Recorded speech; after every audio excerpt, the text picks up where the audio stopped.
बानी पीटीआई और बुशरा बीबी के खिलाफ 190 मिलियन पाउंड केस का फैसला तीसरी बार मुअख्खर। फैसला सुनाने के लिए नई तारीख 17 जनवरी मुकर्रर कर दी गई।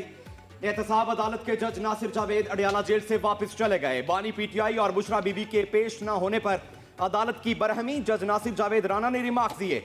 आज फैसला बिल्कुल तैयार था। बानी पीटीआई को 2 बार पैगाम भेजा मगर वो नहीं आए। मुल्जमान के वकला भी नहीं पहुंचे। ट्रायल के दौरान मुल्जमों को कई मौके दिए गए। 190 मिलियन पाउंड रेफरेंस का फैसला 18 दिसंबर को महफूज किया गया था। फैसले के लिए 23 दिसंबर, फिर 6 जनवरी, फिर 13 जनवरी की तारीख मुकर्रर की गई थी। अडयाला जेल के अंदर और बाहर सिक्योरिटी के सख्त इंतजाम किए गए थे।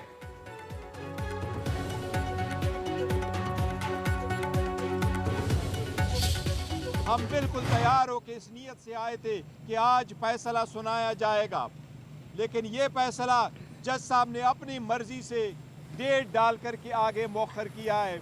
किसी भी डील का नतीजा नहीं है। ये पॉलिटिकली मोटिवेटेड और एक अनफेयर प्रोसेस शुरू हुआ है जिसका मकसद फ़कत खान साहब को ज़ेर करना था, उनको कंप्रोमाइज़ करना था। उसकी बीवी को भी इसमें इसलिए शामिल किया गया ताकि खान साहब पे प्रेशर डाले। 190 मिलियन पाउंड रेफरेंस का फैसला ना आना किसी डील का नतीजा नहीं।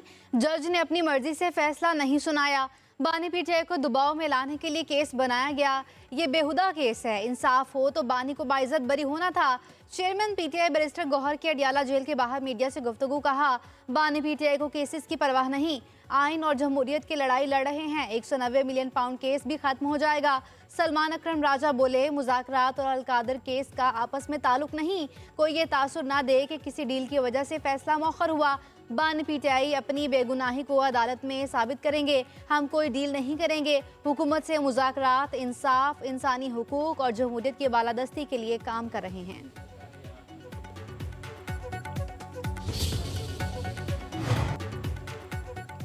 ऑपोजिशन रहनुमा उमर अयूब ने 190 मिलियन पाउंड केस को भोंडा केस करार दिया। कहते हैं कि बानी और बुशरा बीबी का अलकादर ट्रस्ट से कोई लेना देना नहीं है।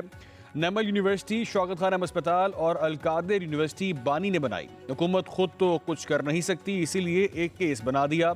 हुकूमत के हमनवा गुज़िश्ता रोज़ से शुरू हो गए थे। इनके पास फैसले की तहरीर कहाँ से आई?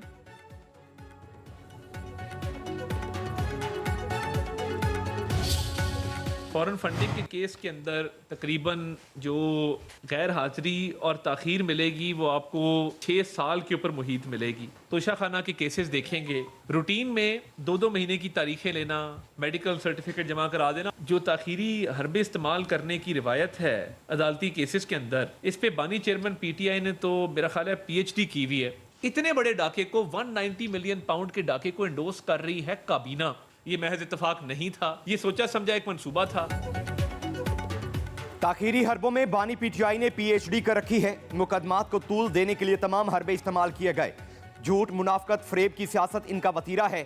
विफाकी वज़ीर इत्तलात अता तारड़ की सेनेटर तलाल चौधरी के साथ इस्लामाबाद में प्रेस कॉन्फ्रेंस। कहा, कभी वकील तब्दील हो, कभी वकालतनामा। तोशा खाना केस में 2-2 माह की तारीखें लेते थे।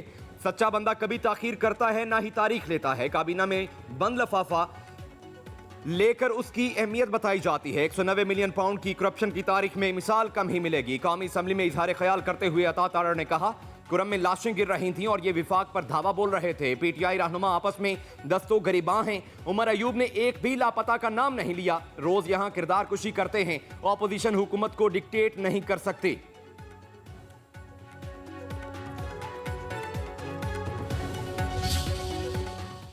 हम वक्त पे पहुंच गए, लॉयर्स भी बाहर खड़े थे। आज इमरान खान को अलकादर में सजा सुनाई जानी थी। जज साहब ये कह के गए कि मुल्जमान की अदम मौजूदगी की वजह से ये मौखर किया जा रहा है। वक्त से पहले ही जज साहब निकल गए। मीडिया वाले पूछ रहे हैं कि ये कोई डील का इंतजार किया जा रहा है या इमरान खान के ऊपर प्रेशर क्रिएट किया जा रहा है। आज इमरान खान बिल्कुल खुश नहीं होंगे। मेरा ख्याल है कि वो इस चीज़ पे अपसेट होंगे। वो कह रहे हैं कि इसके ऊपर सजा सुनाओ ताकि हम ये केस हाई कोर्ट में लेकर जाएं। वो चाहते हैं कि सारी दुनिया को पता चले कि अलकादर यूनिवर्सिटी क्या है।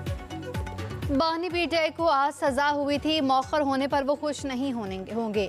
बानी पीटीआई चाहते हैं कि इसका फैसला जल्द हो ताकि सारी दुनिया को इल्म हो सके। अलीमा खान कहती हैं, जज को बहुत मुश्किल पेश आएगी जब वो सजा का फैसला लिखेंगे। ये हुकूमत बहुत ज़्यादा प्रेशर में है क्योंकि सारी दुनिया और पूरा पाकिस्तान देख रहा है।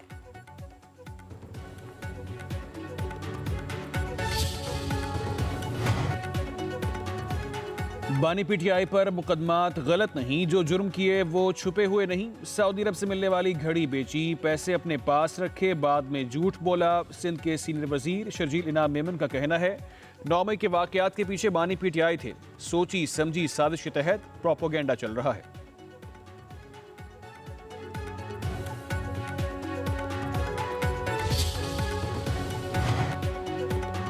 स्पीकर कौमी असम्बली अयाज सादिक ने हुकूमती और पीटीआई की मुज़ाकराती कमेटियों का इजलास 16 जनवरी को तलब कर लिया। मुज़ाकराती कमेटियों का तीसरा इजलास 11:30 बजे पार्लियामेंट हाउस में होगा। तहरीक इंसाफ अपने तहरीरी मुतालिबात पेश करेगी। पीटीआई रहनुमा असद कैसर ने स्पीकर कौमी असम्बली से टेलीफोनिक राब्ता करके इजलास बुलाने की दरख्वास्त की थी।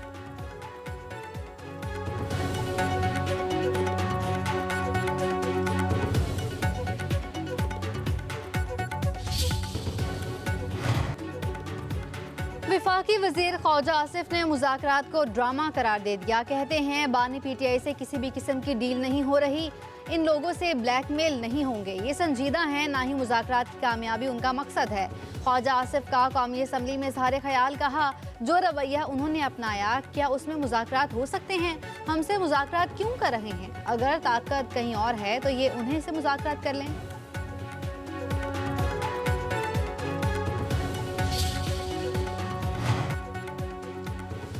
9 मई और 26 नवंबर के वाकयात पर कमीशन न बना तो मुज़ाकरात ख़त्म हो जाएंगे। पीटीआई रहनुमा शौकत यूसुफजई का कहना है एहतजाज का हक हमसे किसी ने नहीं छीना, कानून की हुक्मरानी और इंसाफ नहीं होगा तो हमारे पास एहतजाज के अलावा और क्या रास्ता रह जाता है।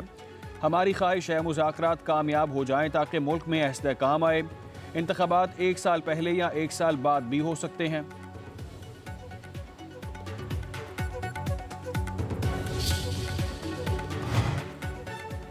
मुशीर इत्तलात केपी बैरिस्टर सैफ कहते हैं कि अल-कादिर ट्रस्ट ऐसा केस है जिसमें पैसे बैरून मुल्क से पाकिस्तान आए, पैसे बानी पीटीआई के अकाउंट में हैं और ना बुशरा बीबी के अकाउंट में। अल-कादिर ट्रस्ट में बानी और बुशरा बीबी को कोई जाती फायदा नहीं हुआ।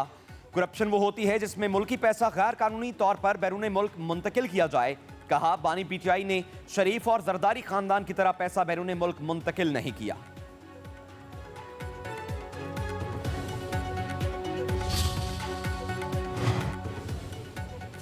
फैसला का राग अलापने वालों का पूरा टब्बर अदालत से गायब रहा। वज़ीर इत्तलात पंजाब अस्मा बुखारी का रद्द-ए-अमल, कहा जज 2 घंटे इंतजार करते रहे लेकिन मौसूफ अपने सेल से कमरा अदालत में ना पहुंच सके। सर्टिफाइड झूठा, करप्ट और बददियानत शख्स कौम का खैरख्वाह नहीं हो सकता। सियासी मुखालिफिन पर इल्ज़ामात लगाने वाला खुद एहतसाब से भाग रहा है।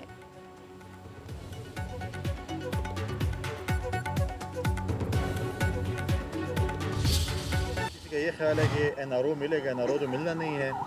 और आजकल आप देखें कि जो लोग कहते थे कि हम किसी सियासी जमात के साथ नहीं बैठना चाहते, हम किसी के साथ हाथ नहीं मिलाना चाहते, हम ये फॉर्म 47 वाले हैं, आज खुद फोन कर रहे हैं कि जी जल्दी जल्दी मुज़ाकरात।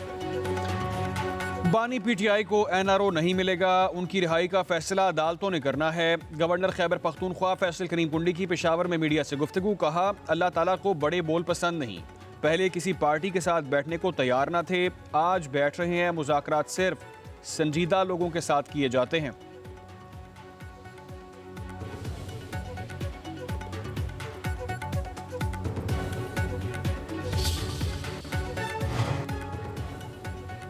शैतानी कुव्वतों के खिलाफ यकजा खड़े हैं। सिक्योरिटी फोर्सेस की बेमिसाल कामयाबियों पर फख्र है। दहशतगर्दी के खात्मे के लिए सियासी और अवामी हिमायत जरूरी। अमन खराब करने की किसी भी कोशिश का भरपूर जवाब दिया जाएगा। Army chief general Syed Asim Munir की पेशावर में गुफ्तगू। चीफ ऑफ आर्मी स्टाफ को दौरा पेशावर के दौरान सिक्योरिटी सूरत-ए-हाल और इंसदाद दहशतगर्दी ऑपरेशन पर तफसीली ब्रीफिंग दी गई। वज़ीर दाखिला मोहसिन नकवी, वज़ीर आला केपी अली अमीन गंडापुर भी मौजूद थे।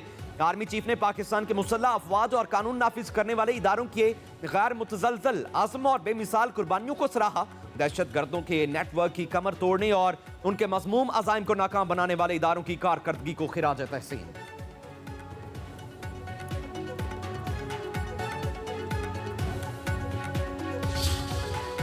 कोई पासबान कभी ये नहीं कर सकता कि किसी के सियासी बहकावे में आके अपने मुल्क पे हमला कर दे। ये जो पुलिस है, जो रेंजर्स है, जो फ़ौज है, ये हमारे अपने लोग हैं जो हमारी हिफाजत के लिए जाने देते हैं। मैं तो कभी अपने बच्चों को ये नहीं कह सकती कि बाहर निकलो और घेराव करो और जला दो, ना कभी कहूँगी और ना आपने ये कभी करना है। आपकी रेड लाइन पाकिस्तान होनी चाहिए, उस लकीर को कभी क्रॉस नहीं करना। अगर आज मैं भी ये कहूँ कि मैं लश्कर तैयार करके तो मैं किसी दूसरे सूबे पे खुदा न खास्ता हमला कर दूँ, तो फिर आपके लिए लैपटॉप्स कौन लेके आएगा? अगर मैं भी मुंह पे हाथ फेर के कहूँ कि मैं तुम्हारा AC उतरवा दूंगी, तुम्हारा हीटर उतरवा दूंगी, तुम्हारा पंखा बंद करा दूंगी, तो फिर आपके गली और मोहल्लों की सफाई कौन कराएगा? तबाही का बयानिया वो बनाते हैं जिन्होंने कभी काम नहीं किया। बच्चों को कभी भी गहराव जलाओ का नहीं कह सकती। कोई माँ आपके दिलों में नफरत पालने का नहीं कहेगी। आपने कभी किसी की बातों में नहीं आना। ये मुल्क हमारी रेड लाइन है। वज़ीर आला मरियम नवाज का इस्लामिया यूनिवर्सिटी बहावलपुर में खिताब। स्कॉलरशिप हासिल करने वाले तलबा को मुबारकबाद। कहा होनहार स्कॉलरशिप प्रोग्राम 72 अरब रुपए का मंसूबा है। कोई पासबान आपको अपने ही मुल्क में आग लगाने का नहीं कह सकता। वज़ीर आला मरियम नवाज का लाहौर में मस्कन रावी के तहत मुस्तहिक अफराद को घरों की फराहमी के मंसूबे की तकरीब से भी खिताब। कहा पंजाब के अवाम ने एतमाद किया, 5 साल में पंजाब और पाकिस्तान की किस्मत बदल देंगे। आज 100 मुस्तहिक अफराद को घर मिले। नवाज शरीफ के विजन को तकमील दे रही हूँ।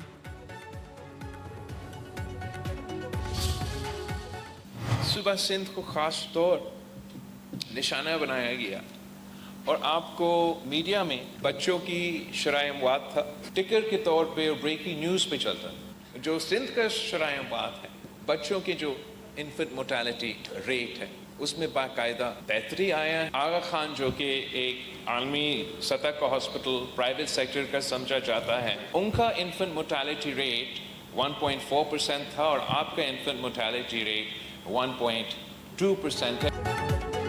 सिंध की तरक्की और कामयाबी को दीगर सूबे नकल कर रहे हैं। जो सफर सिंध ने शुरू किया वो दीगर सूबों के लिए एक मिसाल है। Chairman peoples party Bilawal Bhutto Zardari का कराची में तकरीब से खिताब। कहा सिंध हुकूमत के शोबा सेहत में इकदामात को आलमी सतह पर सराहा गया। सिंध में बच्चों की शरह अमवात में कमी आ रही है। थर में बच्चों की अमवात को बहुत ज्यादा उछाला गया। सिंध में बच्चों की अमवात की शरह 1.2, दीगर सूबों में 1.4 है। बच्चों की सेहत के मुतालिक हंगामी इकदामात उठा रहे हैं। सिंध के हर जिला में चाइल्ड लाइफ इमरजेंसी सेंटर खोले गए।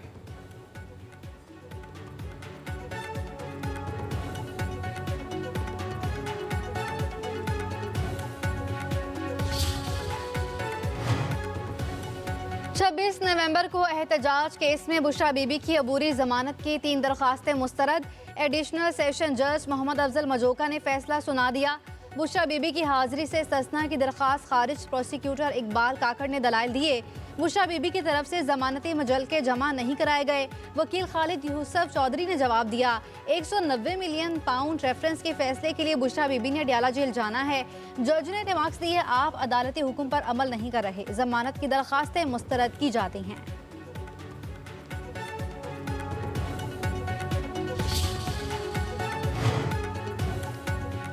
सुप्रीम कोर्ट का हर जज आज़ाद है। जजेस पर भी तनकीद होनी चाहिए, लेकिन तनकीद तामीरी हो। सुप्रीम कोर्ट एक टाइटैनिक है, इसको आप तब्दील नहीं कर सकते। वो वक्त गुजर गया जब जजेस ने एक दूसरे के खिलाफ पोजीशन ली हुई थी। चीफ जस्टिस याहिया अफरीदी का सुप्रीम कोर्ट प्रेस एसोसिएशन से खिताब। कहा सुप्रीम कोर्ट का हर जज केस अपने अंदाज में देखता है। मैं अपनी राय किसी साथी दोस्त पर मुसल्लत नहीं करता। जजेस को ब्रैकेट नहीं किया जाना चाहिए। सुप्रीम कोर्ट में रिफॉर्म्स के हवाले से बहुत से इकदामात उठाए जा चुके हैं। बराह रास्त हाई कोर्ट की अथॉरिटी या मातहत अदलिया में मुदाखलत नहीं होगी। सुप्रीम जुडिशल काउंसिल में जजेस के खिलाफ शिकायत पर कार्रवाई चल रही है। कहा मेरे चीफ जस्टिस पाकिस्तान बनने का फैसला इतनी जल्दी में हुआ, मैं हल्फ बर्दारी का नया सूट भी नहीं खरीद सका। मैंने कुछ सोचा हुआ नहीं था।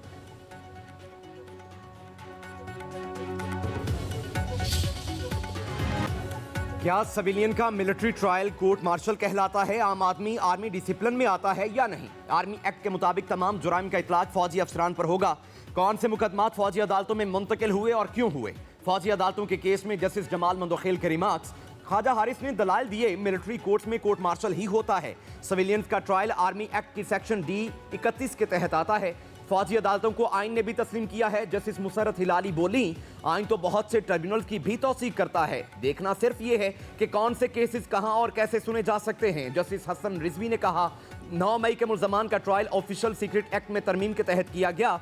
ऑफिशियल सीक्रेट एक्ट की कुछ दफात में अगस्त 2023 को तरमीम की गई। मौजूदा केस में वाकयात 9 मई 2023 को हुए। क्या बाद में की गई तरमीम को 9 मई वाकयात पर लागू किया जा सकता है?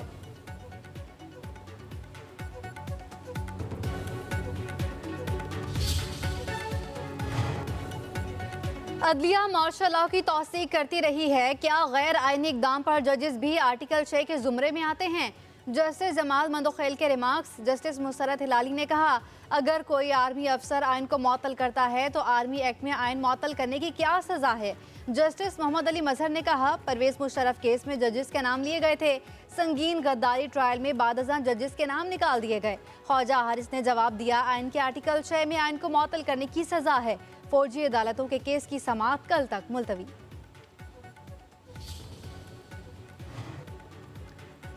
सुप्रीम कोर्ट के सीनियर तरीन जस्टिस मंसूर अली शाह ने अदालती दायर इख्तियार छीनने पर सवालात उठा दिए। कस्टम एक्ट के सेक्शन 221A की झैली शिट 2 की आइनी हैसियत के बारे मुकदमे की समाअत के दौरान रिमार्क्स दिए। आर्टिकल 191A के जरिए अदालत से दायर इख्तियार छीना गया। ये अदलिया की आज़ादी का सवाल है। इस अदालत के अंदर अलग बेंच कैसे बनाया जा सकता है? पहले ये देखना है कि इस अदालत से दायर इख्तियार वापस लिया जा सकता है। ये मामला आइन की तशरीह का है। मौजूदा आइनी निज़ाम के तहत इस बेंच को ये इख्तियार हासिल नहीं। वकील सलाहुद्दीन ने दलाल दिए, अदालत से दायर इख्तियार नहीं छीना जा सकता। मार्शल लॉ दौर में जब आइन मुअत्तल था तो अदालत ने इस तरह के इक़दाम को कबूल नहीं किया। अदालत के मुतवाज़ी बनाए गए ट्रिब्यूनल्स कलअदम किए गए। मामला दायर इख्तियार का हो तो अदालत ने सख्त मुज़ाहमत का मुजाहरा करते हुए अदलिया की आज़ादी का दिफा किया है।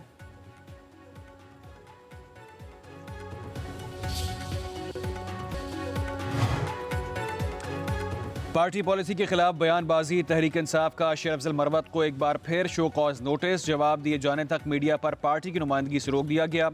शेर अफजल मरवत का कहना है, दोस्तों के मशवरे पर 1-2 हफ्ते इलेक्ट्रॉनिक मीडिया से दूर रहने का फैसला किया है। मीडिया के दोस्तों से गुजारिश है, प्रोग्राम में शामिल होने पर असरार न करें।